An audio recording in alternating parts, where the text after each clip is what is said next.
Imagine working with someone for 3 years and finding out they were never who you thought.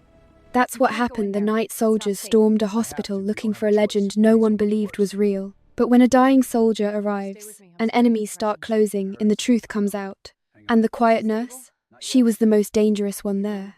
The desk shuddered when Colonel Vance slammed his fist down. A coffee cup flew into the air and shattered on the tile floor.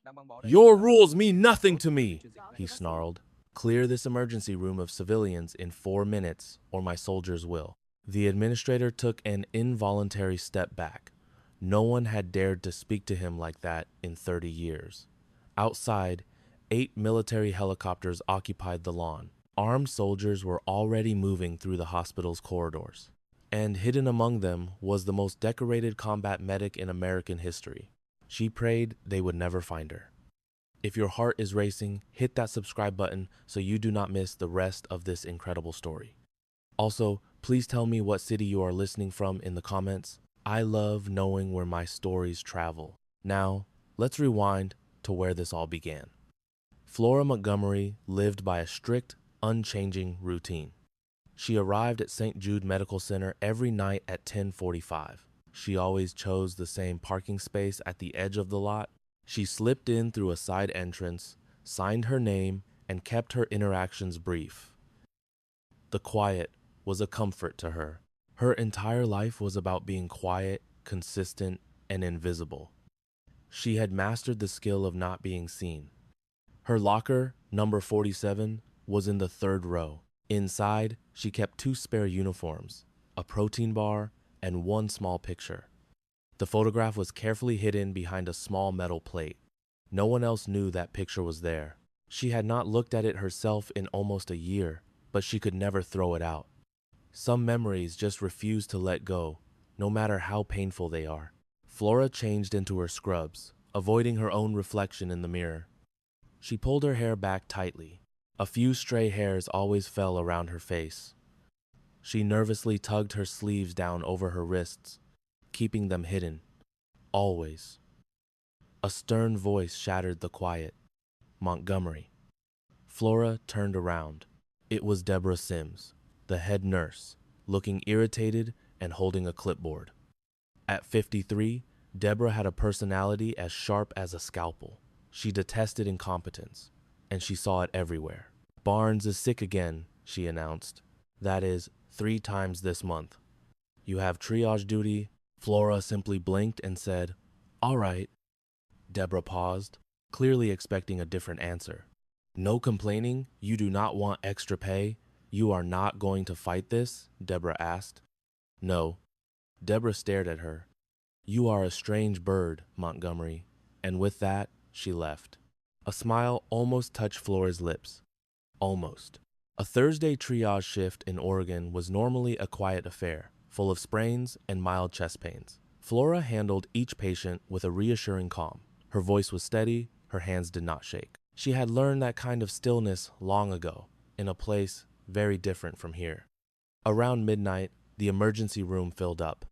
Of the 12 patients, 3 were in critical condition. Flora had just stabilized a 62-year-old man and treated a teen with a serious burn. She calmed a panicked mother, showing her that her child had swallowed a pencil eraser, not a battery. While updating charts at the nurse's station, Dr. Paul Hennessy came over. He held a coffee mug, trying to look relaxed. "Looks like a quiet night," he said. Flora continued typing. "Want some coffee? I just made a pot." "I am fine." "You always say that." "Because I am always fine." Paul, at 44, had been trying to chat with Flora for 8 months without ever asking her out. He was a kind man, and she hoped he would give up soon. "Any plans for the weekend?" he asked. "Work. You always work on the weekend. Someone has to." He gave a small laugh. "You do not say much, but you really know how to stop a conversation." Flora finally looked at him, her eyes direct but not unkind. "Paul, please, go drink your coffee." He gave a defeated nod and left. Flora focused on her charts again. Then, at 12:37, a deep vibration ran through the hospital floor. She felt it through the soles of her shoes just before the sound hit her ears. It was a powerful shudder, like a heavy truck driving past. But Flora knew that feeling immediately. She had experienced it many times, just not in a peaceful Oregon hospital. Her hands froze over the keyboard as she looked up. Across the room, a few other nurses looked around in confusion, glancing at the ceiling lights. The patient in bed 3 called out, asking about the noise. Someone else made a nervous joke about construction. Flora pushed back her chair and stood. The shaking intensified. That was no truck. It was not construction. It was the unmistakable sound of heavy helicopter rotors approaching fast. She walked over to the window by the ambulance bay. She pressed her hand against the glass for 3 seconds, feeling the vibrations. Then she stepped back. "Deborah," she called out, her voice even. From her desk, Deborah was already staring at her. The look on Flora's face made Deborah hurry over. "What is that sound?" Deborah whispered. "Move the non-critical patients to the other wing," Flora ordered. "Do it now, and do it quietly. We do not want to panic." Deborah just stared at her. "Why?" Flora held her gaze, not blinking. Something in Flora's eyes told Deborah this was not the time for questions. "Ortega, Patterson, clear bays 1 to 4, now!" she commanded. Her tone was firm, hiding her own confusion. The sound was now a steady drone, and the intravenous bags on their poles were vibrating. "Is that a helicopter?" a young 26-year-old nurse named Cassie asked. Then the first one became visible, its searchlight sweeping across the dark parking lot. A second one appeared, and then a third. Someone nearby whispered, "Oh my gosh." As a fourth and fifth helicopter appeared, patients started getting up to see. The woman in Bay 7 began to cry softly. The young mother pulled her child away from the window. Deborah glared at Flora. "Montgomery, tell me what is happening now."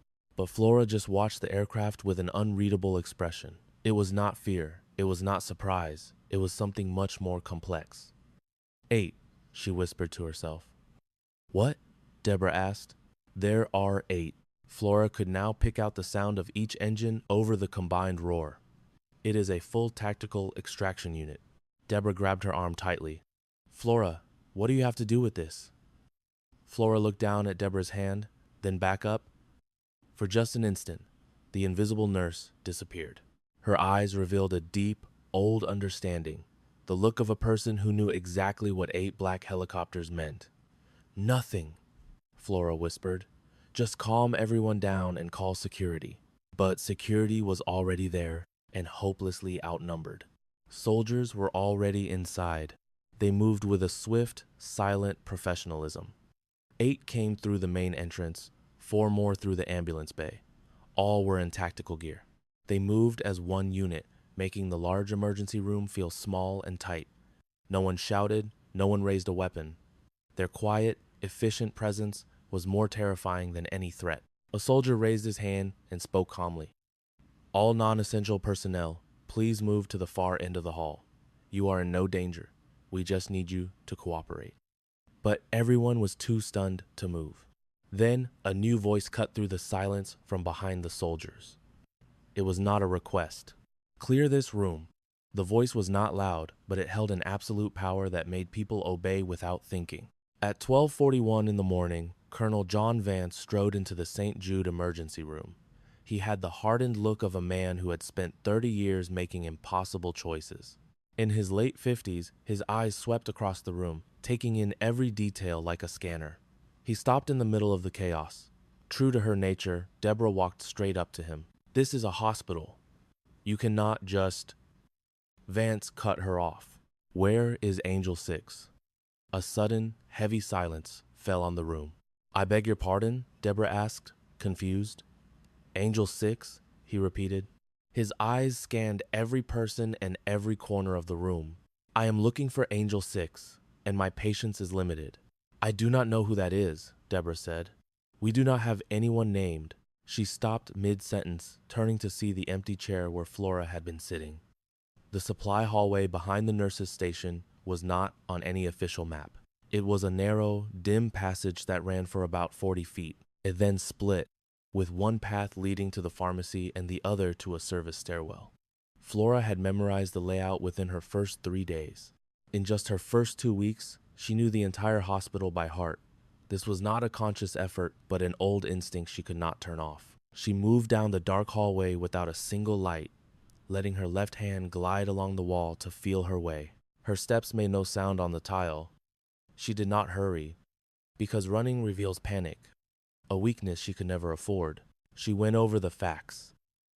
8 helicopters, soldiers armed for a fight, and a colonel coming here himself. Then they spoke the name, her real name, a name she had buried so deep she had almost forgotten it. Someone had said it out loud in this new place, right in her emergency room. She had enjoyed 3 quiet years, 3 years of being deliberately invisible, 3 years of wearing faded scrubs, speaking softly, and parking in the last spot in the lot.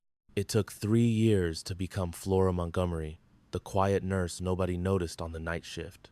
She leaned on the wall and closed her eyes for only 3 seconds. They had found her. She had no idea how. She had been incredibly careful. Her name was legally changed long before that final mission. She had moved 3 different times. She created a life so perfectly normal that it was its own kind of camouflage. But somehow, Vance had still found her. She opened her eyes. John Vance always found whoever he was looking for. She knew that about him. She had known it for a long, long time. She knew it when she still trusted him, back when she was a different woman, and back when trust was not such a difficult thing for her. She began moving again, making her way to the service stairs. She could hear the organized chaos behind her as soldiers tried to control the hospital staff and frighten patients. Above it all, she could hear the sound of Vance's voice, asking questions with the confidence of a man who already knew the answers. She reached the door to the stairwell and pushed it open. Private First Class Danny Oce was there waiting for her. He was a young man, perhaps 24, with a calmness that came from his training, not from life. He was not pointing his rifle at her. He held it at rest across his chest and looked at her with an expression that was almost sorry. "Ma'am," he said. Flora took a second to study him. She saw his stance, his location, how his gaze stayed on her hands, and the small amount of tension in his jaw that revealed he wanted this to be easy. "How many exits has he covered?" she asked. Danny blinked, and the words came out before he could think to stop them. "All of them, ma'am." Flora sighed very softly. Of course he did. She turned around and started walking back toward the emergency room. After 12 steps, she could hear Vance's voice getting closer. He had already guessed where she went. She probably had 30 seconds left. She used 20 of them to stand completely still, simply breathing, allowing the woman named Flora Montgomery to accept what was happening. Then she walked out of the hallway and into the bright lights of the emergency room. Vance noticed her immediately. His face was a blank mask, but his eyes found her with absolute certainty, like a compass needle finding north. "There she is," he announced to the room. Every head turned to look. Every soldier, nurse, and patient looked directly at her. Dr. Paul Hennessy was standing by the medicine cart with his coffee. His jaw dropped in disbelief. Deborah Sims had her arms crossed, her eyes darting between Flora and the colonel, obviously questioning everything she thought she knew. Cassie, one of the newer nurses, whispered, "Who is that?" Vance approached Flora, and she stood her ground. He stopped 4 feet from her. Up close, he looked older than she remembered, but his eyes had not changed. They were still dark and focused, and they held the weight of 1,000 hard choices. "You look different," he stated. "I am different," she replied. "No." He shook his head once. "You look different, but you are not." She met his gaze without flinching. "What do you want, Colonel?" "You know what I want. Say it anyway." He studied her for a moment before he spoke. "Barnes is dying." The name struck her like a blow, but she gave no visible sign. She remained perfectly still and kept her voice steady. "What happened?" "A mission failed." His jaw tightened. 18 hours ago. "We got him out, but he is." He let the sentence hang. That small hesitation, from a man who never hesitated, told her everything a medical chart ever could. "The Bay surgeons cannot get him stable. He is on the helicopter now. We have about 40 minutes. 40 minutes? Until what?" "Until you arrive and do what you do best." The entire room was absolutely silent. No one moved. No one even seemed to breathe. Every single person was watching Flora. She stared at Vance for a long, quiet moment. Then, she spoke so softly that he was the only one who could hear. "You had no business coming here. I am aware," he answered. And that was all. He offered no excuses. "You have no right to use that name. I know. And Barnes." Her voice broke for a tiny fraction of a second, a sound so small that only someone listening very closely would have noticed. "Barnes never deserved to get stuck in the middle of your mission." Vance gave no reply. Flora glanced down at her hands, which were pressed flat against the counter. It was a habit she had when the past came too close. Her hands were perfectly steady. They were always steady, no matter what was going on around her or inside her head. It was the one part of her that had never changed. She looked up at him again. "Bring him in," she commanded. Vance gave a sharp nod and lifted his radio. Deborah moved to Flora's side, her voice quiet and strained. "Flora, what is happening? Who are you?" Flora simply reached down and rolled up her sleeve. A tattoo of an angel's wing covered her arm from wrist to elbow. The lines were sharp and black, the feathers drawn in precise, amazing detail. She got it 2 months after the event in the first city she ran to. It was both a memorial and a warning. It was a memorial for the person she was trying to escape, and a warning about why she had to run. Deborah could only stare at the design. "What does that mean?" "It means," Flora said, already walking toward a trauma bay, "that for tonight, you are just going to have to trust me." She did not look back. She was pulling on gloves as the doors flew open and they brought Barnes in on a gurney. She had tried to get ready for this moment, but it was no use. The instant she saw the stretcher, she saw Michael Barnes, the man who had once pulled her from a fire without a second thought. He was now a mess of tubes and bandages, his skin a sickly white that meant he was losing his battle. Something inside her shifted into place, a feeling so powerful she could almost taste it. The Flora, who parked far away and spoke quietly, was still there. She had just stepped to the side. "Tell me his condition," she said to the medic pushing the gurney. Her voice was completely transformed.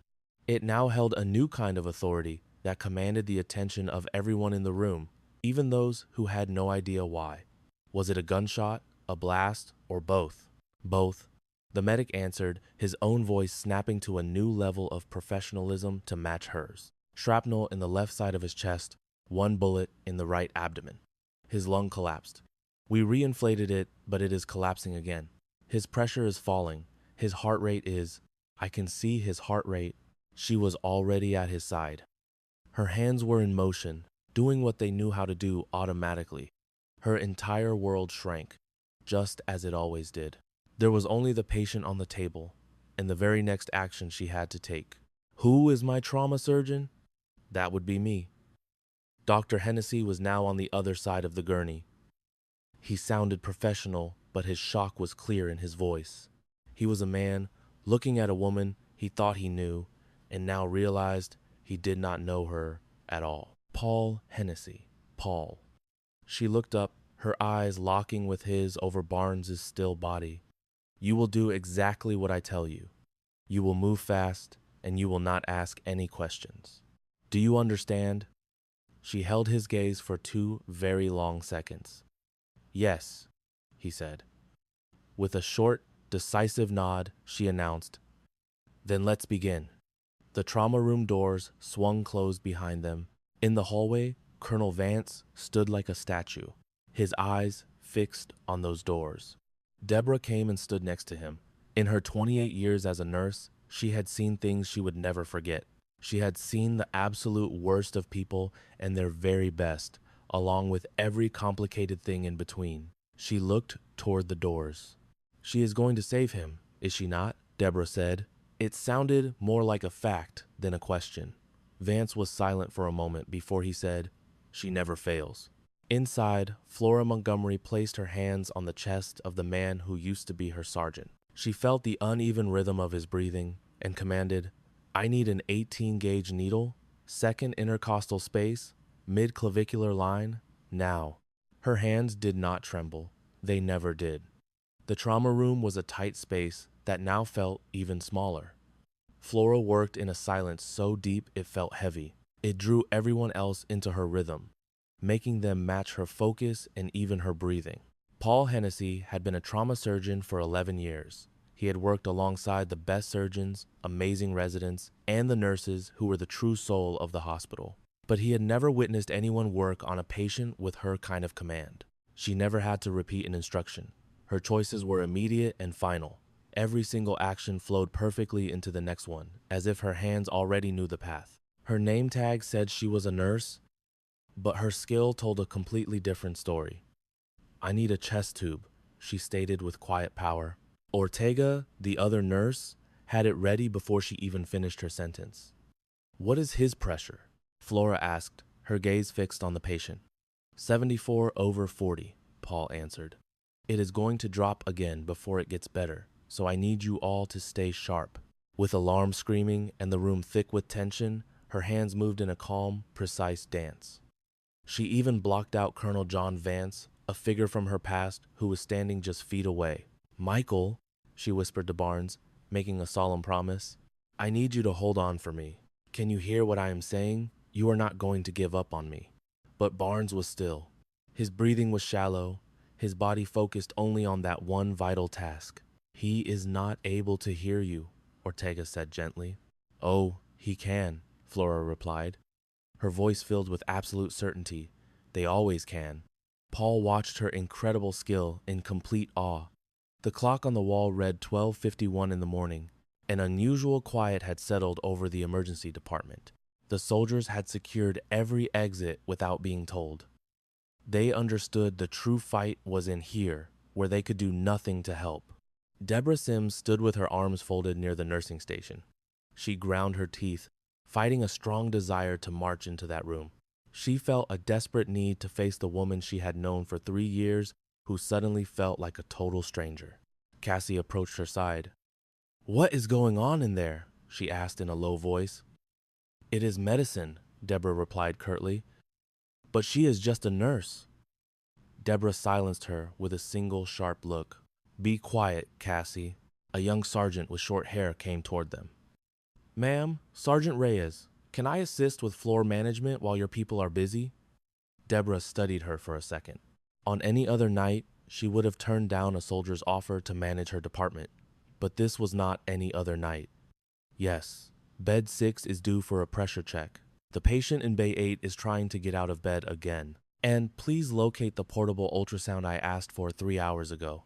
Reyes gave a quick nod and walked away. As she did, Deborah thought about how rules can sometimes become meaningless.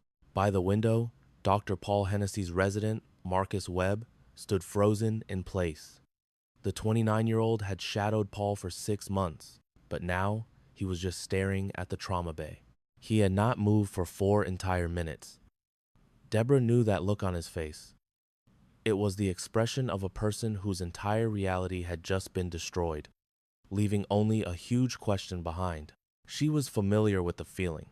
At 1:03 in the morning, the heart monitor for Barnes let out a deafening alarm. Paul yelled what they all realized, but Flora was already reacting. "He is in VFib," she stated clearly. "Get the paddles." Ortega started to argue, but the protocol demands. "Paddles?" Flora repeated, her voice leaving no room for debate. Ortega fell silent and got them. Paul was already at the emergency cart, charging to 200 joules. 150. Flora corrected him. "His chest is not stable. 150. And be careful with your placement." He looked up at her over the cart. Her eyes were steady and filled with confidence. She was asking him to trust her. He adjusted the charge to 150. Clear. The electric current made Barnes's body jump on the gurney. The monitor went flat. Then a slow, faint rhythm appeared. Paul finally exhaled. Flora did not. "Keep your attention on him," she commanded. "His blood pressure is falling again. We have to pack the stomach wound before his heart gives out." Paul considered his words. "Flora, what you did, the charge amount, the paddle placement, it goes against every rule." "I know that," she replied. "It is a combat medicine method. I changed it to fit his wounds." She pulled on a new set of gloves, and it works very well. How could you possibly understand his injuries so well that... This is not the first time I have treated him, she cut in. Her words filled the quiet room, suggesting a long story Paul was only now discovering. Paul, I will explain what I can, but not before Michael Barnes is out of danger. For now, I just require a surgeon. Are you able to be that for me? Yes, he replied without hesitation. The time was 1:14 in the morning. Most people completely misunderstood Colonel Vance. They noticed the strong jaw, listened to the commanding voice, and saw how he controlled a space. They decided he was not a man with patience. They believed he was someone who demanded fast results and pushed through problems because he hated to wait. They were completely mistaken. Vance was more patient than almost anyone. He could endure the type of silence and doubt that defeated other men for however long it took. It was a skill he had developed, understanding that rushing often leads to failure. But standing in this clean hospital hallway, hearing the muffled sounds of crisis, his renowned patience was wearing thin. It had been 3 years, 2 months, and 11 days since he last saw Flora Montgomery. He did not need to remember the date. It was burned into his mind. It was like a casualty list, a mission identifier, or the site of a botched operation. He had been waiting there for 31 minutes. Sergeant Reyes came to his side. Sir, there is a problem with the hospital administrator, a Mr. Garrett. He has been on a phone call for 20 minutes, and it sounds important. What sort of problem? Vance inquired. It appears to be a legal issue, sir, she answered. Vance's face remained impassive. Please tell Mr. Garrett. This hospital is operating under Federal Emergency Directive 7 Bravo. I will be happy to talk to him once Sergeant Barnes is no longer critical. Reyes paused. Sir, is that a real directive? Vance's voice was like ice. It is now. She nodded and walked off, allowing Vance to turn his attention back to the trauma room. He was the one who authorized the mission that landed Barnes on that gurney. He had analyzed the intelligence, calculated the risks, and given the final approval. In over 30 years, he had made thousands of similar decisions. Most of them turned out well. A small number were tragedies. It was a difficult aspect of leadership, a burden he had learned to bear long ago. He tried to tell himself that again, but in this plain hallway, the usual justifications gave him little peace. It was 1:22 in the morning. She recognized your name, Deborah said. Vance turned to find the head nurse next to him, having appeared without making a noise. It was a practiced ability that made her more silent than many of his soldiers. I beg your pardon? He replied. Flora. She was not shocked that you knew who she was. But the look she had when you mentioned Barnes's name, that was different. Deborah observed him with a sharp, analytical gaze that broke through his calm exterior. What sort of danger did you put him in? That is classified information. He is under my care, and his life is at risk, which is precisely why both of us are standing here. Deborah thought about his response. How long have you been looking for her? Vance waited a considerable time before answering. For a while, he finally admitted she did not want to be located. No, Deborah agreed, but you located her anyway. It was a declaration of fact as she put the pieces together. And you arrived tonight specifically to find her. Vance gave no reply. She is the finest you have ever worked with, Deborah said. She spoke as if she was certain it was true. After a lengthy pause, Vance's quiet yes proved her right. Deborah glanced at the doors to the trauma room. She has been an employee here for nearly 3 years, she said. On every shift, she performs as if she needs to prove her value. She is never absent, never complains, and never asks for anything. Deborah took a deep breath.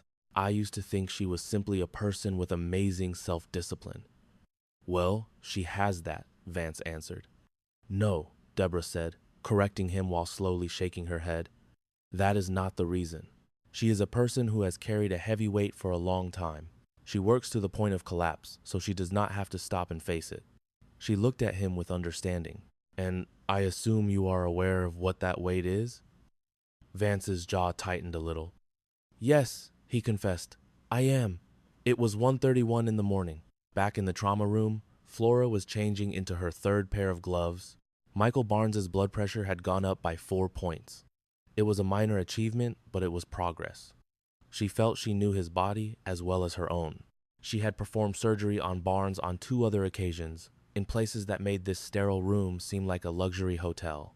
She knew his blood type, every one of his allergies, his body's response to shock, and the story behind a scar on his left arm from a Kandahar mission they were forbidden to mention. She knew he was a survivor, more determined than anyone she knew, and sometimes more determined than his own body.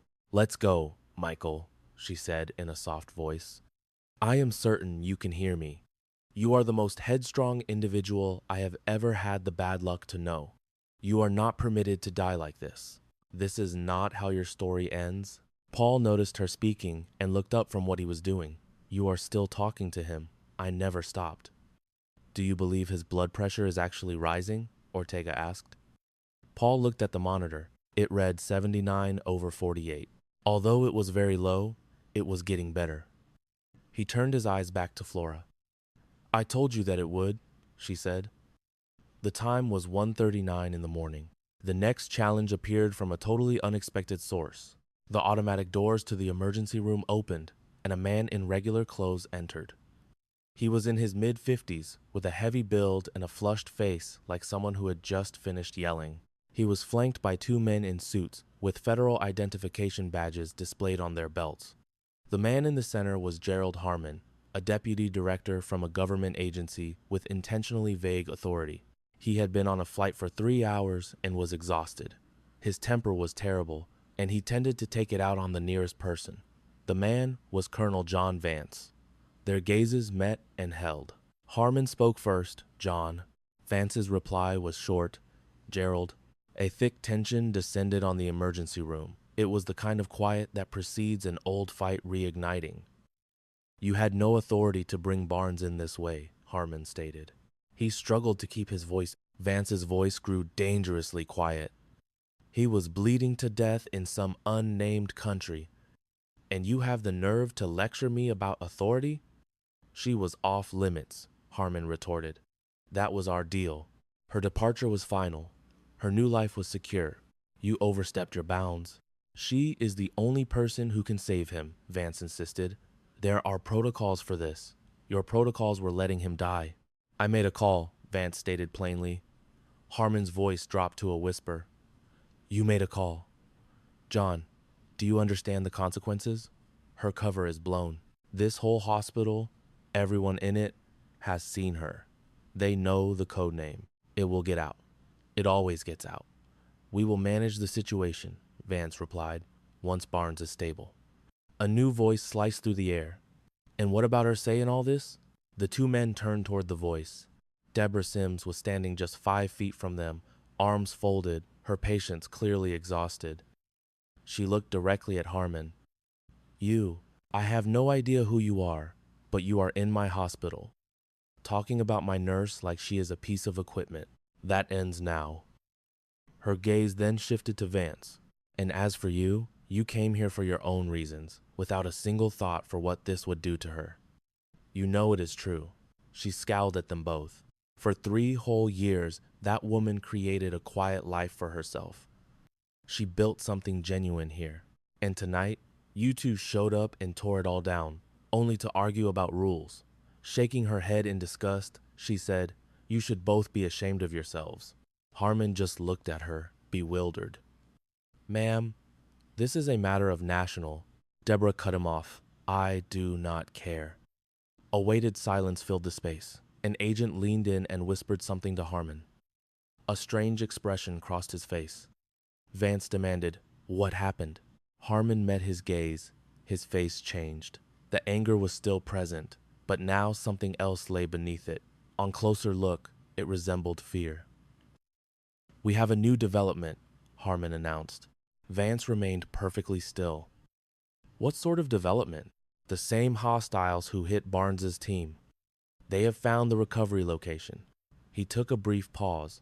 "They know she is in this hospital." The time was 1:47 a.m. Vance was already speaking into his radio. "Reyes, establish a secure perimeter now.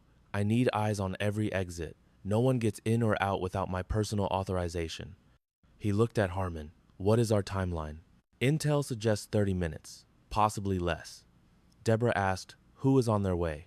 Her tone remained steady and authoritative, but her gaze darted for a moment to the doors of the trauma room. Harmon explained, the same group that wants to keep Barnes from talking. Seeing the demanding look in Deborah's eyes, he elaborated. They also want to guarantee that Angel 6 is permanently retired.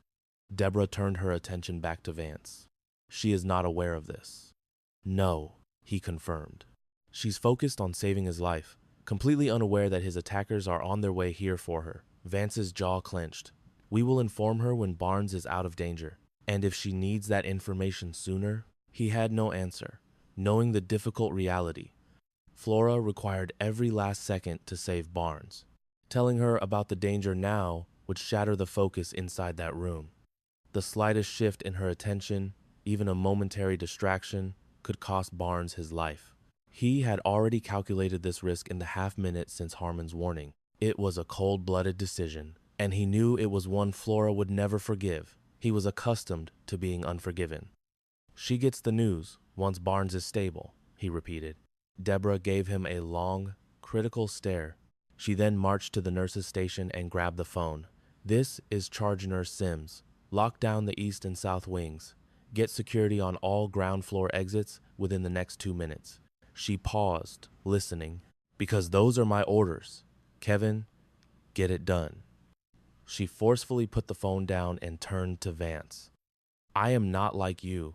I will not be the one to coldly decide what she is told, but you have 5 minutes before I inform her myself. I appreciate that, Vance said. This is not for you, Deborah retorted. The time was 1:55 a.m. Inside the trauma room, Flora sensed a shift in Barnes before the machine did. It was a subtle change in his stillness, a minute resistance from his body against her hands. This was a sense she had developed years ago in places that lacked advanced equipment, where touch and instinct were everything. He is beginning to fight, she announced. Paul looked up from his stitching. His pressure is...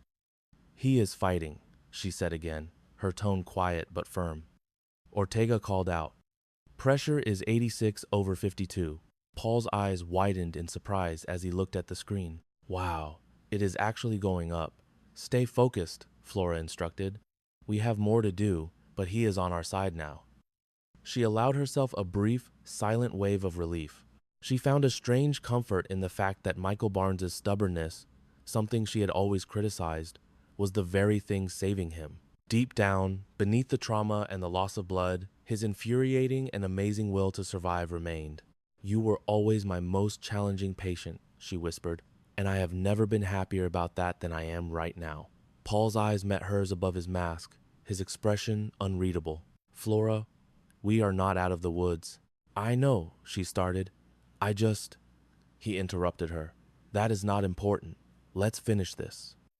She nodded, and their focus returned to the patient. At 2:04 a.m., with Barnes's pressure steady at 91/60, Vance's radio crackled. Colonel Reyes's tense voice said, Movement on the south perimeter. Headlights, no license plates, maybe 400 meters away, and staying off the main road. Vance looked at Harmon, who remained silent. How many are there? Vance asked into the radio. I can confirm at least 2 vehicles. There might be more hidden in the woods. A voice replied, We are trying to get a better visual. Maintain your position. Do not make a move. I repeat, do not engage without my direct order. He put the radio down. Beside him, Deborah was no longer pretending not to listen. You are out of time, she said to him. His eyes went to the doors of the trauma room. I know, he responded, and walked toward them. The time was 2:07 a.m. Flora heard the door open, but kept her head down. We are busy in here, she said flatly. Unless there is a fire, you need to get out. There is no fire, Vance replied. But there is a much larger problem. She continued to ignore him. The patient on the table with 3 life-threatening wounds was the easier challenge. Then he spoke her name. Flora. It was not Angel 6 or any code word. It was the name she had picked for her new life. It was the name she had built a whole new existence around. That made her look up. Her hands paused for a split second. She shot a quick look at Ortega that conveyed everything, and then she faced him. Vance was in the doorway. He seemed older under these lights, or perhaps her view of him had changed. His expression was one she had rarely seen. It was not exactly regret. John Vance did not do regret, but this came very near to it. He wore the face of a man about to request the one thing he knew he could not ask for.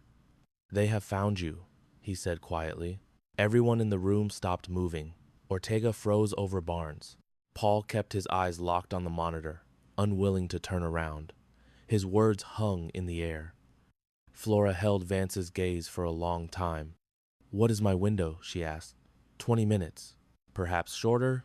Her eyes went to Barnes, then to the improving numbers on the display. She glanced at her own stained gloves. When she looked back at Vance, her face was set with a new determination that banished all uncertainty. The path ahead was suddenly clear, not because it was simple, but because her choice was. "Okay," she said, noticing Vance's subtle flinch. "Okay, Wayne. I get it," she said again. "My answer is yes." Her attention immediately returned to the man on the table. "But I am not done here.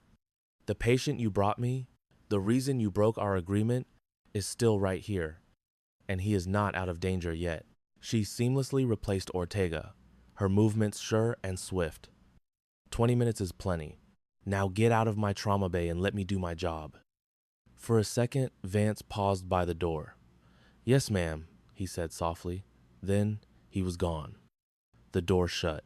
From the other side of the gurney, Paul Hennessy watched Flora, his eyes never leaving her. She refused to meet his eyes. Her focus was entirely on the man on the table, her jaw set in a hard line. Her shoulders were stiff, a picture of incredible self-control. This was the same woman who had disappeared for 3 years. The woman who built a new life from nothing, now fighting to save a man in the only place she had complete power. Regardless of the situation or what was waiting outside that door, this was a skill she never lost. Her hands were perfectly steady. They were always steady. For 4 whole minutes, Barnes's blood pressure held at 93/61. Flora finally let herself believe it.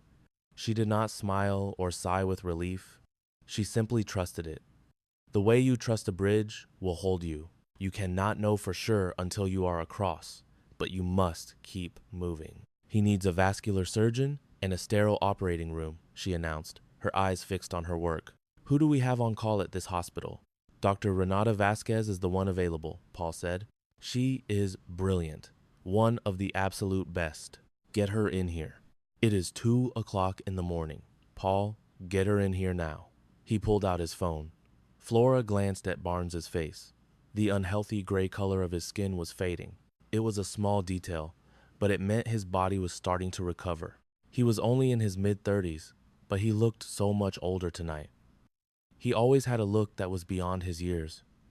She once teased him about it, in another life where laughter was something she knew. "Hey," Ortega said gently beside her. "Are you doing okay?" Flora looked at her. Ortega was 31, quick with her hands, and had an even quicker mind. Flora had always enjoyed working with her. "I am fine," Flora said. Ortega watched her for a beat, sensing the answer was not the whole truth. She then turned her gaze back to the patient's monitors. Flora stripped off her outer gloves and pulled on a fresh pair. She had 11 minutes, possibly less. She would make use of every single second. At 2:13 in the morning, the atmosphere in the emergency room changed. The soldiers were no longer calm. They began to move with a sharp, determined focus, checking angles, speaking in low voices, and watching their colonel with attention that worried the hospital staff. A major threat was on its way. Cassie, a young nurse who was easy to read, went over to Sergeant Reyes by the window. "Are we going to be all right?" she asked. Reyes looked straight at her. "Only if you stay clear of the windows and follow my instructions precisely, if it gets to that point." "You did not say we would be." "No," Reyes admitted. "I did not." The color drained from Cassie's face, but she did not say another word. Across the room, Marcus Webb, Paul's resident, was at the nurse's station. He pretended to review charts, but he was really staring at a dark screen.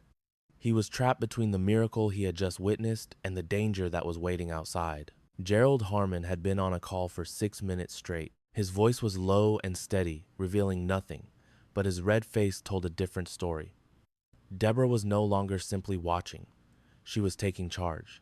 She started to move any patient who could walk away from the windows and outside walls. She shut off non-essential lights in the east wing. She sent 3 nurses to wait with patients on the floors above and told them to stay put. She gave these orders with a commanding voice that left no room for argument. At 61, she had handled it all, including 3 hurricanes, a major pileup, and a chemical leak that cleared an entire floor. She did not panic. Panicking was a luxury for people who had time, which she did not have. She went to Vance, who was looking out a south-facing window. "What sort of trouble are we looking at?" she asked. His eyes stayed on the darkness outside, the kind that is very, very good at what they do. "Are your soldiers better?" A long, quiet moment passed. "On a good day, they are." "And is today a good day?" The silence continued. "It is a difficult day." Deborah said, "I require a clear answer from you, or my patients will be the ones to pay the price." At last, Vance turned to look at her. "I will do everything in my power to ensure that does not happen. That is not a guarantee." "No," he admitted. "It is not." For 3 long seconds, Deborah stared right at him.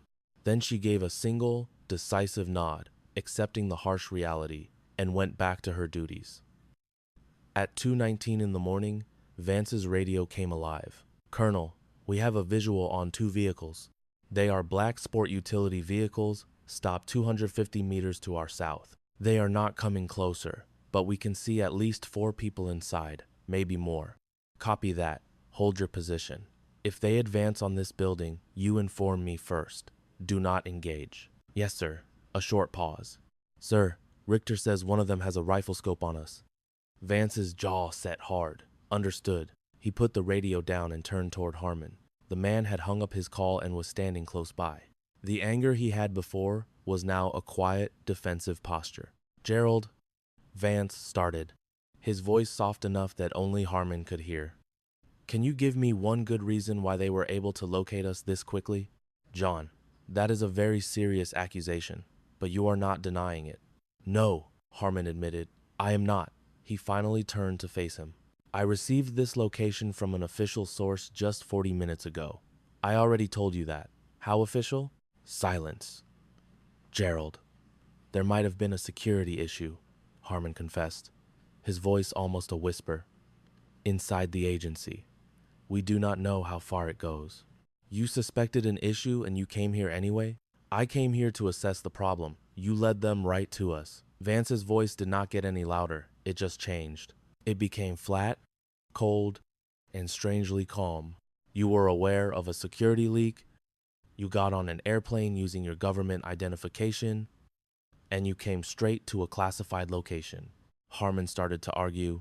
"I was not aware the breach involved. How long have you known about this leak?" Silence. "Gerald, how long?" 6 days, Harmon confessed. The words hung in the space between them. 6 days. The exact number of days since Barnes's operation had been blown. The same 6 days Barnes was hurt and flown around the world to a secret hospital. Suddenly, Vance understood everything. He raised his radio. His voice was completely calm.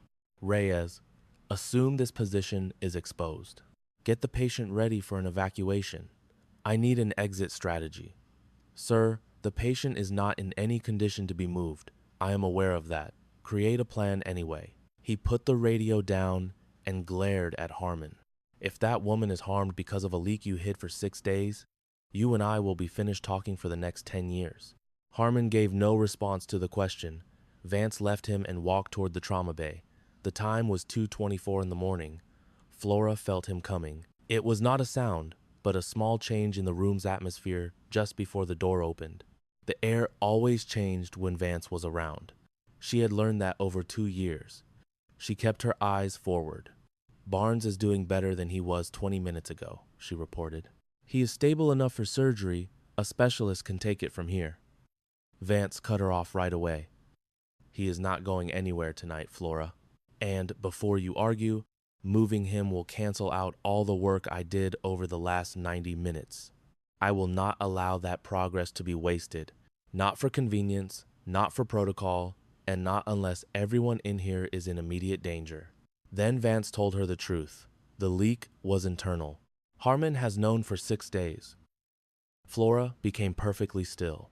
Ortega looked up. Paul turned. The monitors continued to beep, unaware of the devastating news. Flora whispered the words, 6 days. That is right, Vance said. She carefully put her instrument down and met his eyes. Her mind analyzed him the same way it would any threat, quickly and without emotion. The timeline was already clear.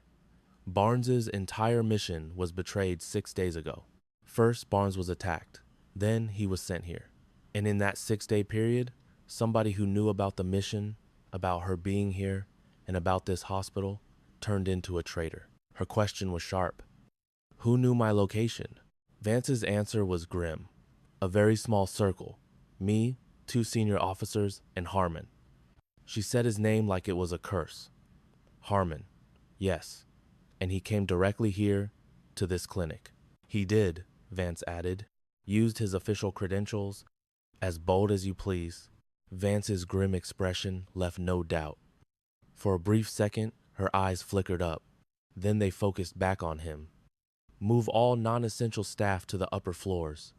Immediately. I do not mean in 10 minutes. I mean right this second. Flora pulled off her gloves. Reyes is already taking care of it, Colonel. Give me a complete list of your assets outside. When they figure out I am here, they are not going to sit around and wait. And when that attack starts, I need to see this building from their perspective. For a second, Vance just stared, his face showing a conflict of feelings he could not define. At last, he replied, We have 2 tactical units of 6 men with standard equipment. There is also a sniper positioned on the eastern roof. She identified the weakness. That sniper is blind to any approach from the west. I am aware, he said. O'Kane has his eyes on the west. I know O'Kane is reliable, she answered. The way she said the soldier's name revealed more to Paul and Ortega about Flora than the last 3 years combined. What about the parking garage? I have 2 men posted on the 2nd level. Send 1 man to the ground floor service hall, she commanded. That is the fastest way from the garage to us. Vance hesitated. You have memorized the building plans. I always do, she stated plainly. Her gaze shifted to Barnes as her hand brushed his bed rail. The touch was brief and caring, not clinical at all. She faced Paul. He needs to be watched constantly. Page me if his pressure changes at all, no matter where I am. Paul's tone was steady. Vasquez is on her way. I already called. She will be here in 15 minutes. His entire view of Flora was changing in that moment. Good. When she arrives, get her into a ready operating room and explain what is happening. Flora started for the door. Flora, Paul called out, his voice making her freeze. She turned back. His expression was surprisingly serious, showing a side of him beyond his usual good nature. What are you going to do? He asked. She met his stare for a long moment. I am taking care of it. And just like that, she was out the doors. It was 2:31 in the morning. The feeling in the emergency room had shifted over the last hour. The initial panic had faded, leaving a quiet, anxious dread. It was the unique tension of knowing disaster was on its way, with no way to stop it. Deborah stood at the nurse's station. She saw Flora approach but said nothing, which was completely out of character. Her silence was proof that she knew what Vance had reported. Flora simply stated, the upper floors. I handled that 15 minutes ago, Deborah replied, her eyes locked on Flora. I announced a surprise fire drill. A slight smile appeared on Flora's face. Smart. How is Barnes? Hanging by a thread. Flora scanned the room. Reyes and 2 soldiers were at the ambulance bay doors. Harmon leaned on a wall, staring at his phone as if awaiting a final verdict. By the medication cart, Cassie and 2 younger nurses huddled together, their anxiety obvious. Flora walked over to them. Cassie looked up, her expression filled with questions she dared not ask. Listen to me very carefully, Flora started. Her voice had changed to the tone she used in a crisis. a sound that cut through fear and commanded attention. All three of you, grab the medication cart and all vital supplies from the cold storage unit. Take it all to the supply room on the second floor. Lock the door behind you and do not open it for anyone. Only Deborah or I will come for you in person. Not another doctor or a soldier, just us. What should we do about the patients still on this level? Cassie asked. 1 and 2 are clear. The person in Bay 3 can walk. I will take care of Bay 5. Flora met the eyes of each nurse. Do you understand me? They nodded as one. Go now. As they hurried away, she noticed Marcus Webb was still at the station. This was not part of his residency at 29 years old. Webb, she snapped. He jumped. Yes, ma'am, I am here. You have trauma experience. Yes. I did a normal rotation about 6 months ago. It is better than nothing.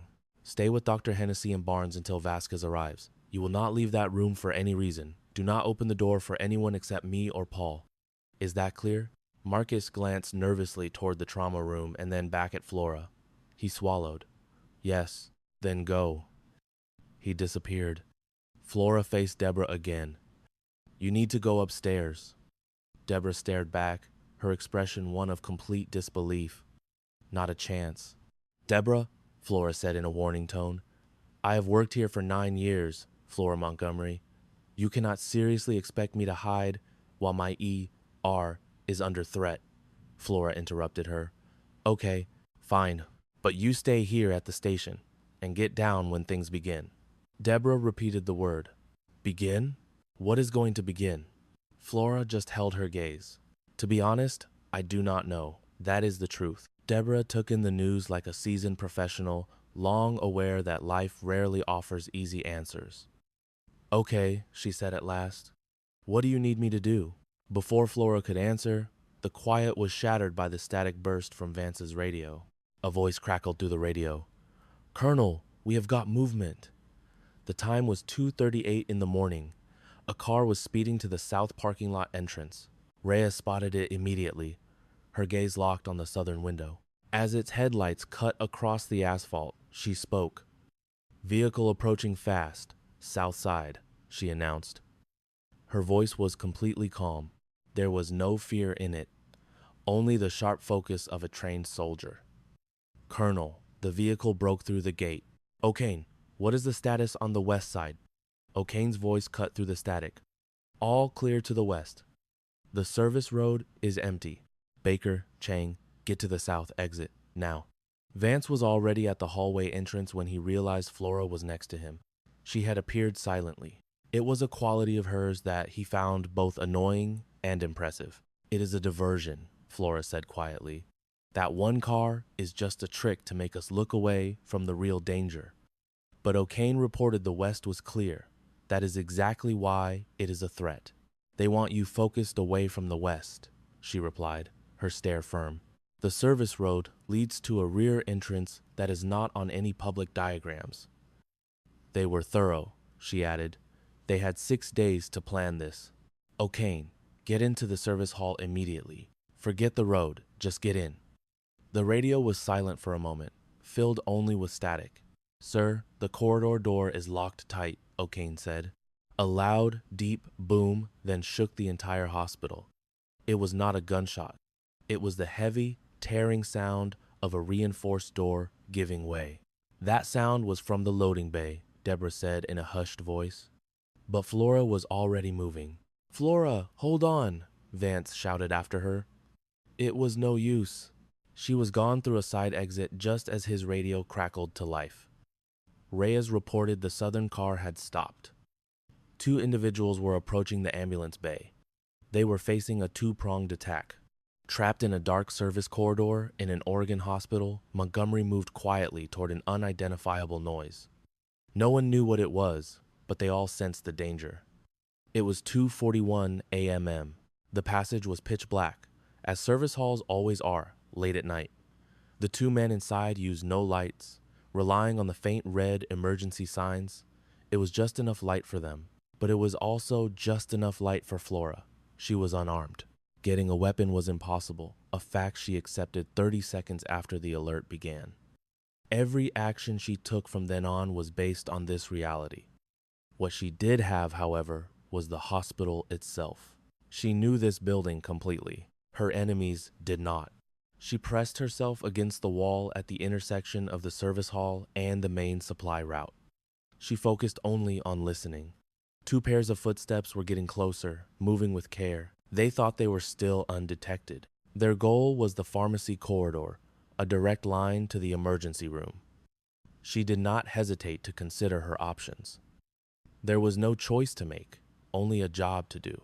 She moved around the bend, heading for the loading bay and away from the sounds. She sprinted by the emergency light panel and slammed it with her palm. Instantly, the hallway was flooded with blinding white light. She heard the men freeze, and their quick, shocked gasps gave away their exact position. She could hear their confusion as they tried to regroup. She was already at the loading bay intercom, her finger pressing the all floors button. Her voice was calm and authoritative. Security alert. There are 2 intruders in the service corridor. All personnel, be aware. A loud impact struck the wall right next to her head. She dove behind a control console and scrambled left, staying as low as possible. She took cover behind a high shelving unit full of supplies. Her heart pounded, but her thinking became crystal clear. She slipped into a cold, precise mindset she knew from a different life, one she had tried to leave behind. She had forgotten how absolute the quiet was in this part of the hospital. She heard the scrape of boots on concrete. One attacker was advancing quickly, while the second hung back to provide cover. It was a standard 2-man tactic. She knew it well. She had trained for this. A hand seized the shelf beside her, and the whole unit rattled. But before he could topple it, she had already moved. She slipped around the other side, quick and low to the ground. The first man barely had time to realize she was gone from her hiding spot. In the next instant, she grabbed his arm, twisting his momentum to send him stumbling. He hit the concrete hard. The other man shouted his name. She vanished through a door at the far end of the hall. The clock on the wall read 2:44 in the morning. When she walked into the emergency room from the stairwell, every single person stopped and stared. Vance was by the ambulance bay with Reyes and 2 others handling new patients. His eyes instantly locked with Flora's. That single, quiet look conveyed more than a long conversation ever could. "I was in the service corridor," she stated. "There were 2 of them. One is down. The other either got away or is calling for backup." Reyes was already speaking into her radio. Harmon rushed over from across the room, his face white with fear. "We need to start the extraction now. We can get Barnes on a..." Flora cut him off, saying, "You will not be making that call." She did not even glance his way. Her attention was fixed on the hallway she just left. "Barnes is not going anywhere. This entire building is compromised." She then added plainly, "This hospital was compromised 6 days ago." This time, she looked directly at Harmon. Whatever he saw in her expression made him fall silent. "It was a security breach that you knew about, so you do not get to make the next move." A sudden noise erupted from the ambulance bay. It was Reyes shouting an order into her radio. This was followed by the distinct sound of a struggle just outside. The whole emergency room fell quiet. The doors burst open, and O.A. stumbled in backward. He was restraining a man in civilian clothes who was fighting with all his strength. "I have the second man from the hallway," O.A. said, trying to catch his breath. "Baker has the other one secured out back." The captured man desperately scanned the room. His eyes were wide with terror as he looked for an escape route. He looked past the soldiers, the medical staff, and even Vance. Then his gaze fell upon Flora, and he froze. Flora stared right back at him. She spoke to Vance in a low whisper. "I know who he is." Vance turned toward her. "From where?" She met Vance's stare for a long, heavy moment. "From before." It was now 2:51 in the morning. His name was Dolan. She recognized him as a logistics officer from a special unit. She had shaken his hand at a briefing 18 months before the crash that was supposed to have killed her. He had an unremarkable face and a very professional demeanor. Nothing about him suggested he was anything other than a dedicated soldier. She had been completely mistaken. Everything became crystal clear to her now. It was the kind of clarity you get when one new piece of information changes how you see every old memory, and it all suddenly makes sense. "How long?" she asked him. He remained silent. How long have you been selling out our team? She moved one step closer. Owe's grip tightened on Dolan's arm, but Flora's voice was not angry. It was calm, direct, and controlled, which was far more frightening. Were you responsible for Kandahar? For a brief instant, a flicker of recognition crossed Dolan's face. What was Kandahar? Vance asked. Flora's eyes were still locked on Dolan. We deployed 3 agents to a supposedly secure location, but somebody leaked their position. Her words filled the tense room. One of our people never came home. The emergency room was absolutely still. At the main desk, Deborah stood like a statue, her hands pressed firmly on the counter. Dolan's voice was a rough whisper. But you were gone. The crash was officially reported. You cannot confirm something that does not exist, Flora replied. I made sure that scene was completely clean. There was nothing for you to find. She finally turned to look at Vance. That plane crash was not an accident. Vance just stared, unable to comprehend her words. I set the whole thing up, she confessed. I knew we had a traitor in our ranks.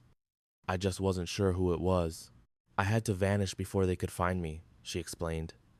She looked back at Dolan. I did not know it was you then, but I am absolutely certain now. Dolan's jaw was set. You don't have any proof. I do not require proof, Flora said calmly. You are here, in this hospital, with a tactical team in the dead of night. The security video alone is enough to begin a very serious investigation. She gave Owe a slight nod. Get him out of my sight. Owe began to drag him away. Dolan resisted, but he was removed swiftly. Vance was giving Flora a look she had never seen before. It was a look he probably reserved for very few people. You faked your own death, he said. It was not a question, but a fact he was struggling to believe. Yes, she answered simply. Because you thought the team was compromised. Because the team was compromised, she corrected him gently. I just lacked the evidence back then, and you did not tell me. She met his gaze directly. I did not know if the mole was you. A heavy silence fell between them, filled with the weight of years of broken trust. An uncomfortable quiet settled between two people who once trusted each other completely, but had just discovered where that trust had failed. Vance was the first to speak. It was not me. I am aware of that now, she conceded. After a beat, he said, I am so very sorry. She could hear genuine regret in his tone, which made it both easier and harder to hear. I know you are, she replied softly. Deborah's voice cut the tension at the perfect time, a talent she had perfected. Vasquez is here, she announced. She came out of a hallway with a small, sharp-looking woman in her 50s. The newcomer pulled on a pair of gloves, her calm gaze taking in the entire chaotic scene. She had obviously been woken from a sound sleep, but she did not seem bothered by it at all. She needs to see Barnes immediately. Flora turned.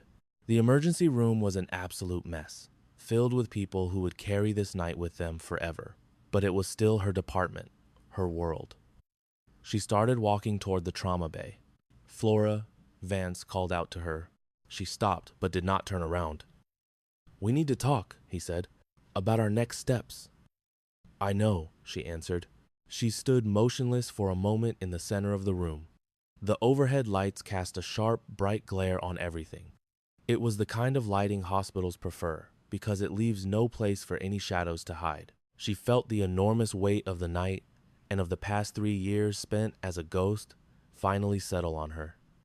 The last 90 minutes she spent keeping Barnes alive took their toll. The identity she had left behind, the new one she had created, and the constant void between them all bore down on her.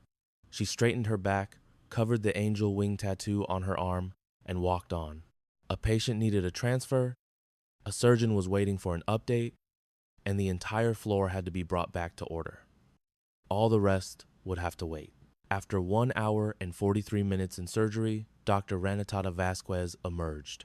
She pulled down her mask with the bluntness of a person who no longer tried to deliver bad news gently. Flora was waiting right outside in the hall. She had not sat down for a single moment. She leaned against the wall, her arms hanging loosely, her eyes fixed on the operating room doors. She had been in that exact spot since they took Barnes inside, and a piece of her had gone with him. Vasquez met her gaze. "He is out of surgery," she stated. Flora did not speak. She kept her eyes locked on the surgeon's face. "The vascular work was a success," Vasquez went on. "The trauma to his chest was extensive, but we have it under control. He lost a significant amount of blood." She paused. "But he made it through, and his pressure is holding, quite steady, not the kind we have to fight to maintain." It was the type of stability that meant his own body was beginning to do the work. Flora let out a slow, quiet breath. It was almost invisible. But Vasquez, at 54 and a skilled observer of people, noticed it. "You did incredible work on him," Vasquez said to her. "Your field care was excellent." Flora looked at her for a moment. "Thank you, Renata." Vasquez studied her with the sharp, professional eye of a surgeon. She had just witnessed amazing skill under pressure, and she always knew real talent when she saw it. "Would you like to see him?" she asked. "Not yet," Flora replied. "I want him to get some proper rest first." Vasquez gave a short nod of agreement. "He will ask for you as soon as he wakes up. You should also know, whatever is going on between you two, he spoke your name just before the anesthetic started." "Not Angel," he said. Flora. She gave her a meaningful look. "Just Flora." Flora pressed her lips together but said nothing. Vasquez placed a firm, reassuring hand on her shoulder before walking down the hall. Flora remained alone in the hallway for a full 30 seconds. Then she composed herself, pulled her sleeve down, and went to find Vance. At 4:23 in the morning, she located him in the family waiting room. For the first time in what felt like forever, he was by himself. He sat with his elbows on his knees, his hands clasped tightly in front of him. At that moment, he looked less like a high-ranking military officer and more like a weary traveler at the end of a long journey. Flora sat in the chair opposite him without an invitation. He looked up at her. "He made it out of the operating room," she said. "Vasquez reported that he is stable." Vance shut his eyes for a few seconds. When he opened them again, the colonel was mostly back in command. "Good." His voice was noticeably hoarse, unlike it was at 2 a.m. "I am very glad to hear that," she continued. "They took Harmon into federal custody roughly 40 minutes ago. The other 2 agents from the hallway are currently being booked." He stared down at his own hands. "This time, there will be a full investigation. A real one. How far up the chain does this conspiracy go? We do not know for sure yet." He finally looked up at her. "It goes high enough for your name to appear where it does not belong, and high enough for the official story from 3 years back to start unraveling." Flora settled back in her seat. They were the only 2 people in the waiting area. Beyond the window, the sky over the trees began to turn a soft gray. It was that quiet light just before sunrise, when the new day held no promises. "You came to ask me to return," she stated plainly. "I came because we require your official statement for this investigation," Vance answered with caution. "And the work that Barnes and his team began has not yet been finished." "You are avoiding the question." "Yes," he admitted, "I am." He met her eyes without flinching. "I want you to come back. Your skills are wasted in a place like this." Flora countered, "I save lives here every single night. You save lives no matter where you are. That is not what this is about." "So what is it about?" He waited a moment. "It is about whether this is the life you truly desire, or simply the one you accepted when you thought you had no other options." Flora held his stare for what felt like an eternity. Further down the corridor, she heard Deborah's soothing tones bringing calm back to the ward. The hospital was slowly returning to its usual pace after a chaotic night. She could make out the beeping of machines, the sound of shoes on the tile, and a far-off elevator bell. "I will have to think about it," she finally said. Vance gave a slight nod. "I get it. And you will have your space. You will not hear from me for a week. I will not corner you in the parking structure." "Fair enough." She rose from her seat, and he did the same. It was an old-fashioned gesture from a different life, standing when a conversation turned serious. As they faced each other, Flora felt the weight of their complicated past. John Vance was her guide, but also a secretive man who had just shattered her quiet existence. He had upended her entire world in a single night. Life was never simple, but she had abandoned that dream years ago. "You need to get some sleep, Colonel," she said to him. "So do you," he replied. The hint of a smile touched his lips. I am off duty at 7. She turned and started down the hall. At 4:31 a.m., Deborah stood at the nurse's station with a mug in her hand. Her face showed the look of a person who had managed a disaster and now had to deal with the mountain of forms. She raised her head when Flora came near. Barnes will pull through. It was a firm declaration, not an inquiry. Let me guess. Vasquez filled you in. Vasquez and I share everything. We have worked together for 6 years. Deborah set her coffee cup down. And how are you doing? Flora took the seat across from her. A deep wave of tiredness crashed over her, the first she had noticed all night. It came not from being awake, but from being truly noticed after 3 years of laying low. To be honest, I do not even know, she confessed. Deborah took the answer in stride. She knew that the truth was more valuable than empty reassurances, so she said nothing hollow. Instead, she slid her own mug of coffee over the desk toward Flora. Flora simply gazed at the cup. She lifted it and drank a little. You realize people are going to start asking things, Deborah noted. Cassie already has a theory that you are some kind of secret agent. Cassie is not completely wrong, Flora replied. I said you were a nurse. That is not completely wrong either. Deborah studied her for a moment. So, who are you now? Flora set the mug on the counter. Her gaze drifted across the nurse's station, seeing the screens, the charts, and the drug manuals she had memorized. She looked at the patient roster on the central board. It was the uncomplicated, vital heart of a place where frightened and injured people sought relief. I am just going to be myself, Flora answered, whatever that turns out to be. Deborah nodded in approval. That is a good, strong answer. Do you really believe that? It is your truth in this moment, and that is all that counts. At 4:44 a.m., Paul Hennessy discovered her in Supply Room 3, restocking shelves. He had watched her do this task many times, but tonight was completely new. He lingered in the doorway, observing her. She was aware of his presence, but continued with her work. Vasquez mentioned he is expected to recover completely, Paul stated. I heard. She also described what you did in the trauma room, your combat medic skills, how you modified the defibrillator, the way you controlled his wounds. He paused for a moment before he continued. She said in all her 22 years as a surgeon, she had never seen anything comparable. Vasquez is just being generous, Flora replied. Flora. His voice was different when he said her name. His normal, detached, professional manner was gone. He was no longer concealing his emotions. This was now about them. Please, speak with me. Not like we are co-workers, or just two doctors. He paused. Speak to me as the man who invested a year trying to understand you, only to find out I knew nothing about you. Flora paused what she was doing. She faced him directly. Paul Hennessy was a good man.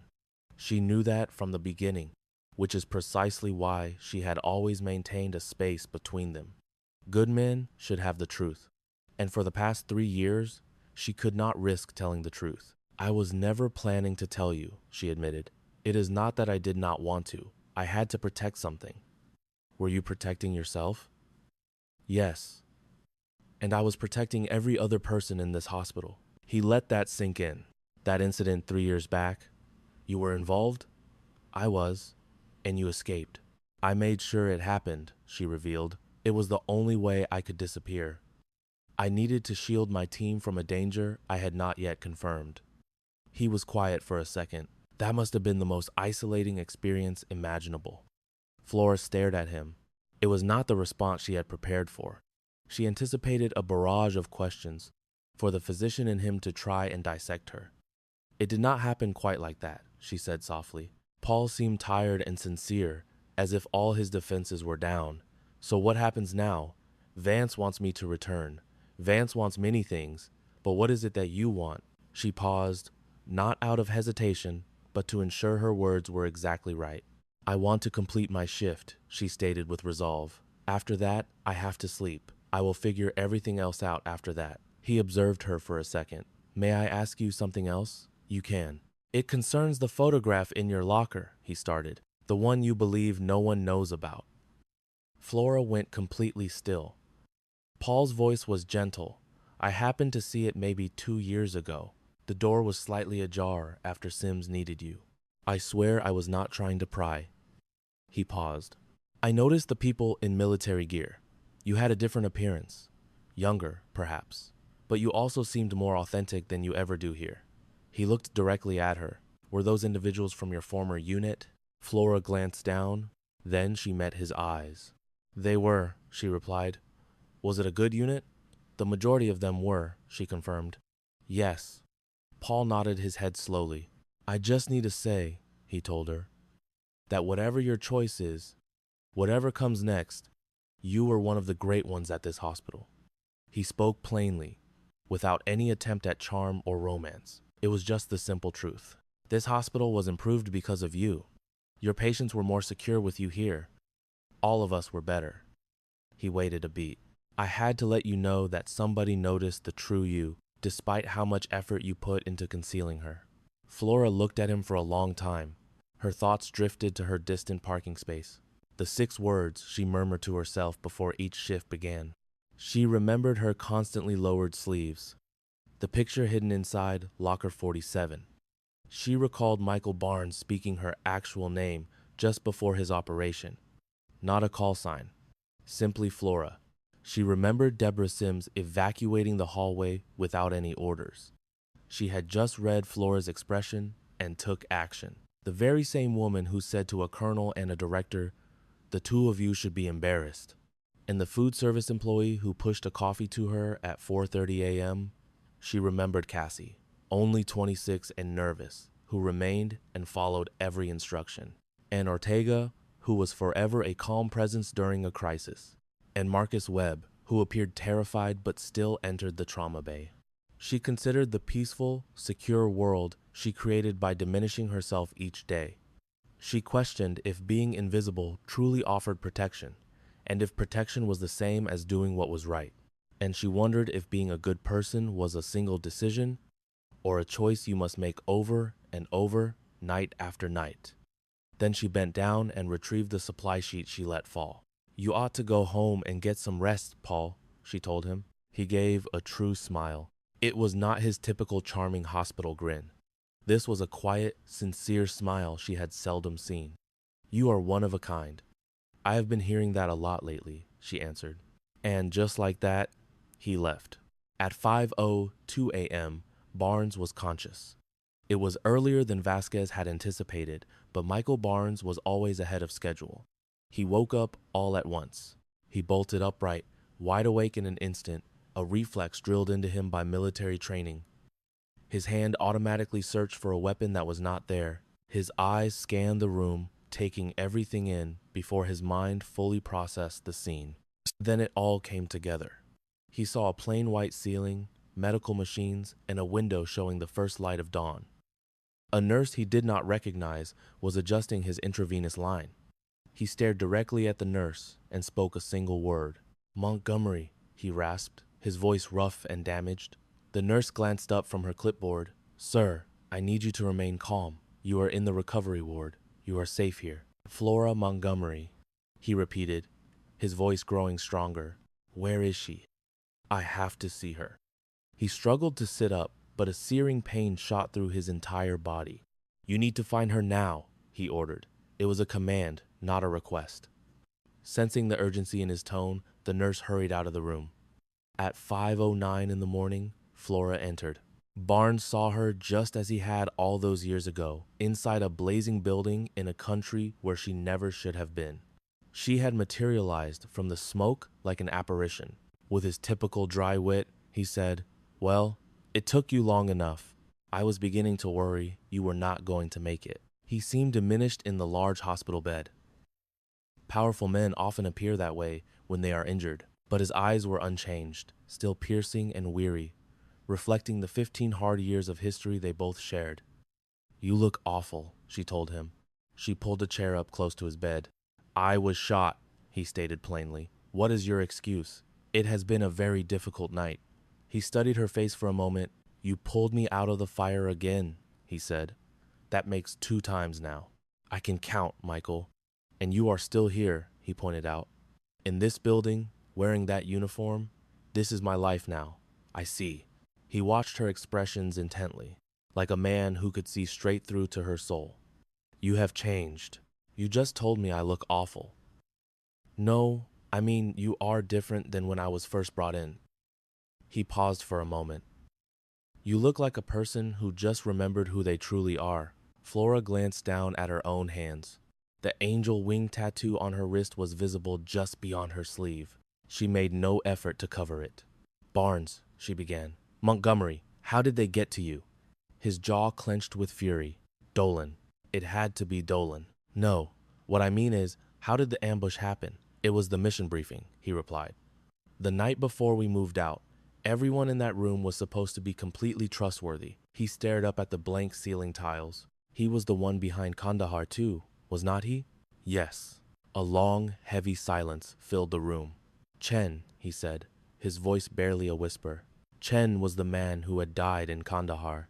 His name was a heavy weight she carried, much like the tattoo, a constant presence, even when it was concealed.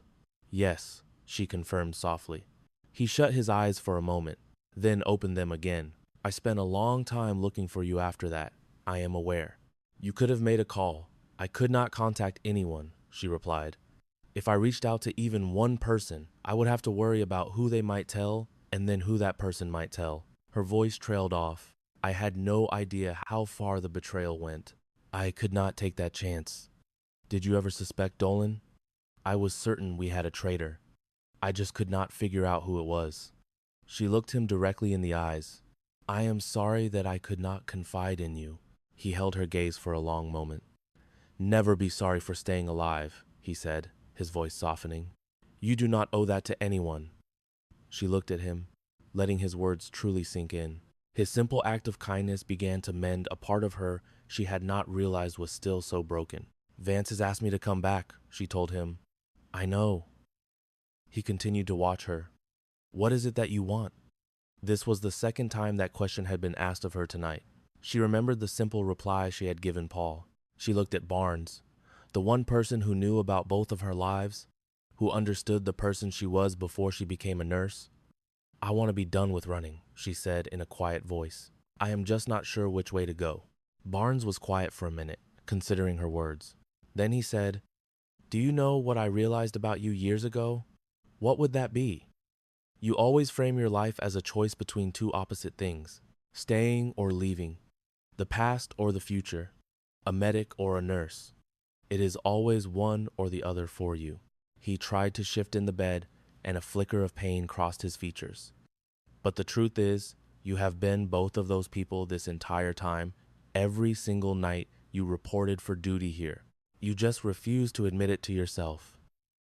Flora remained silent. You did not disappear when you came here, he continued. You created something meaningful, something that was entirely yours. He looked at her with a calm, certain expression. Your code name was never your identity. It was simply a role you played. The uniform is a role, the tattoo is a role. They are all just different pieces of who you are. She looked down at the angel wing on her wrist. She could recall getting it done by herself in an unfamiliar city, in a small shop that smelled of disinfectant and burnt coffee. At the time, she told herself it was a memorial, a final farewell to Angel 6 before she transformed into someone new. But sitting there at 5 in the morning, she understood she had been wrong. It was not a goodbye. It was a connection. A clear sign that the woman from before and the woman of today had always been the same person. No single part of her life had canceled out another. She had not left her true self behind in all that smoke. She had carried every piece of it with her. At 8 in the morning, Vance was in the hallway wearing his coat, preparing to depart. Flora approached him. He noticed a fresh resolve in her eyes that made him pause and wait for her to speak. I am willing to provide a formal statement, she stated clearly. I will tell you everything I know about Dolan, about the security breaches, and about Kandahar. Every single detail. She looked directly at him. However, the official record has to reflect that I am a witness, not a former operative. The file will show that I am a civilian nurse who was pulled into a bad situation. Vance studied her for a moment before he spoke. And what happens after the investigation is concluded? She replied, once the investigation is over, I will decide what to do next. He observed, that is not a promise. No, she acknowledged, but it is not a no either. He thought about her statement for a long moment. Then he offered his hand to her. She met his eyes, then grasped his hand and shook it. It was a firm, straightforward handshake between two individuals who had reached an understanding. He said there was one final matter. Flora waited for him to go on. He informed her that her colleagues, the other nurses, and the doctor would require a security debriefing. They would have to be instructed on what they could and could not discuss about the events of that night. He paused, letting the information register, then assured her he would handle it with care. Flora thought of Deborah, who had instinctively moved patients from the walls and stood up to generals without expecting any credit. She thought of Paul, standing in the doorway of Bay 3 at 4:40 in the morning, letting her know he saw how hard she was fighting. She thought of Ortega, Cassie, and Marcus Webb, all of whom had made it through the night. They are good people, she said confidently. They will be fine. I am sure of it, Vance replied. They work with an excellent nurse. He started to walk away. At the door, he glanced back at her one last time. It was a brief look, as if he were memorizing the moment. Then he was gone. She returned to her duties. That was the simplest way to put what she did next. She went back to her work. Her shift was not over until 7, and she had patients who were depending on her. There was a hospital ward that required her attention and a status board that needed to be updated. It was the ordinary, essential, and continuous work of a place where injured people come to get better. Deborah met her at the nurse's station and gave her a new stack of charts without saying anything. Deborah understood that the best medicine for someone who has just survived a fight is a new purpose. Ortega was busy restocking the supply closets. Cassie was with a new admission, a 70-year-old man with a suspected hip fracture, who was being stoic in the way older men often are, as if admitting pain were a weakness. Flora went to his bedside first. She introduced herself, her voice completely composed and reassuring. She asked him his name, offering him her full and complete attention. Flora knew that the man lying in front of her was the only thing that mattered in that moment. His name was Gerald. He was 72 years old and had slipped while walking his dog. Flora asked, "Is your dog okay?" The question seemed to catch him by surprise. "Yes," he answered, but it gave him a scare. "He always sits right by the door waiting for me whenever I leave." She gave him a kind smile.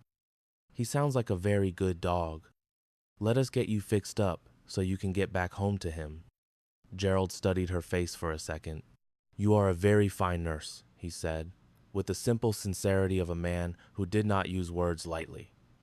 Flora looked him right in the eye. "Thank you, Gerald," she said, and she meant it sincerely.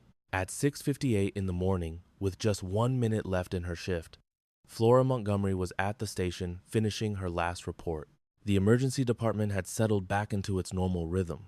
It was that unique type of productive quiet that follows a period of chaos, after everyone has processed what happened and started to move on. That was the essence of the work, a cycle that never really ended. She glanced at the patient board. It displayed 12 names, and 3 of them were cleared for discharge. Barnstable was recovering without complications.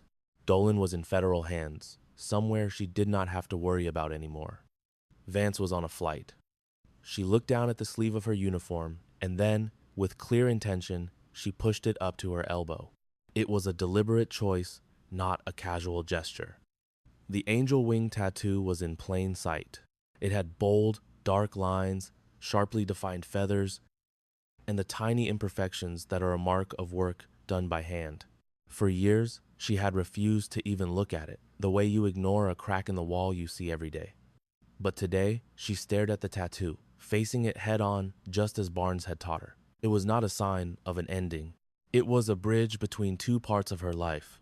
Both were real, both belonged to the woman who survived war and 3 years of hiding just to make it to the next day.